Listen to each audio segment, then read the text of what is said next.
Now, talking of light-skinned people, dark-skinned people, do you have a special treat for different people?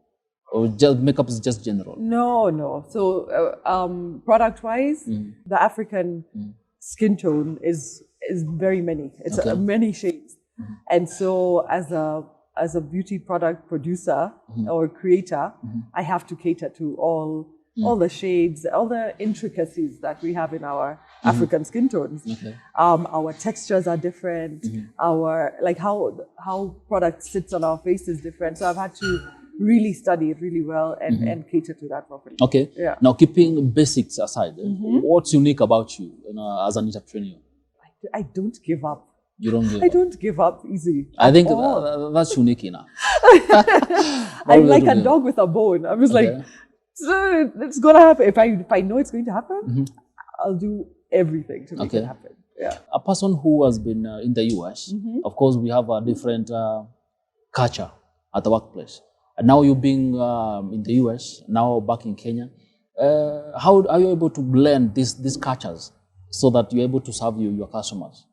Yeah, so it's just about studying the markets and knowing how people are different. People are so different, and the working culture there is just different.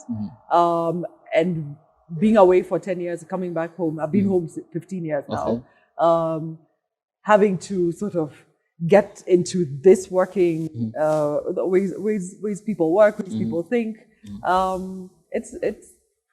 I'm Kenyan anyway, so it wasn't hard to reintegrate and just making things work how we work.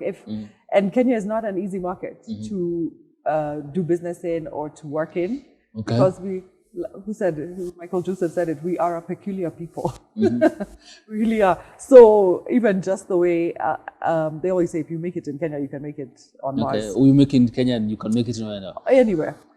So learning us, there's a lot of brands that come in and doesn't mean fail, that, right? Doesn't mean that Kenyans ni watu wagumu. What's the problem? We're just us.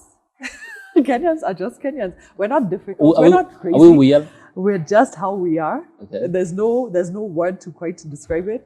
And it's so funny when I launched Suzie Beauty into the market, my only competition was, of course, international brands, and I'm not even going to name them, but there may be 4 or 5 that I was my direct competition. None of them are in the market anymore. But Suzie Beauty is still there. Like, so international is not best. Like, where, people think, oh, we'll just come and dump everything on the Kenyans and they'll take it. No. Do you think Kenyans are becoming now a bit selective when it comes to these brands? Very selective. Even with the local brands, they're selective. So it's we're tough. Yeah, and that's why it's a fun playing field. I'm trying to now look at beauty in a bigger picture. Let's talk of a lady down there in the streets, in the remote villages in this country. A lady who just wakes up and opens a salon at noon. They go for lunch, then they come back until 4. Others, stretch until 9 p.m. For Suzie Wokabi, what's your routine? I work 24/7. Now that you are a guru in this sector. Because it's all I do and all I know. And I mean, I have my priorities. There is the work-life balance. Being an entrepreneur makes that possible because I can work my schedule. But there's no point in time of day or night that I'm not working. I could just be even creating in my head, and that's work. I'm always looking for inspiration. I'm not like, busy and like rushing to meetings and that type of thing. I work very calmly, very peacefully. I do have quite a regular like day-to-day routine, which is so I start with the children in the morning, getting them off to school, preparing them and taking, and then my day varies. It could be meetings, it could be I'm working out of home all day.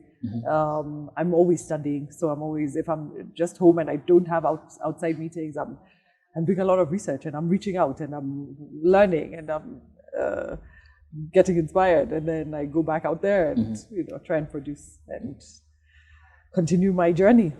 Yeah, that's nice. So, talking of journey now, there are challenges, of course, some of which you mentioned. But again, whether you've been in the industry for 10, 20, 30 years, There is these frequent fears. You know, will tomorrow be better? Will tomorrow have more opportunities?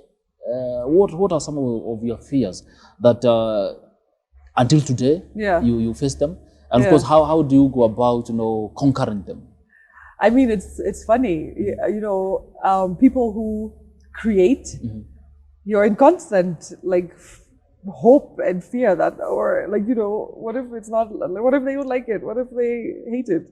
When I started SuzieBeauty, I was like, you know, if somebody buys 2 lipsticks, I'm successful. Like somebody liked something I've done, and you know, getting the brand to where it got, like I'm like, all right, I'm okay. I think I know what I'm doing. But it is a constant like, is this right? Like, do I really know what I'm doing? I have a bit of an imposter syndrome also. I'm like, why am I here? Why am I in this room? Like, why was I invited here? Are they sure? Are they gonna find out that like I'm just guessing also? I'm guessing my way through life. Like I think we all are. I want you to get a chance to sip your coffee. Yeah, thank you. I'll also get a chance to sip my mango juice. The ultimate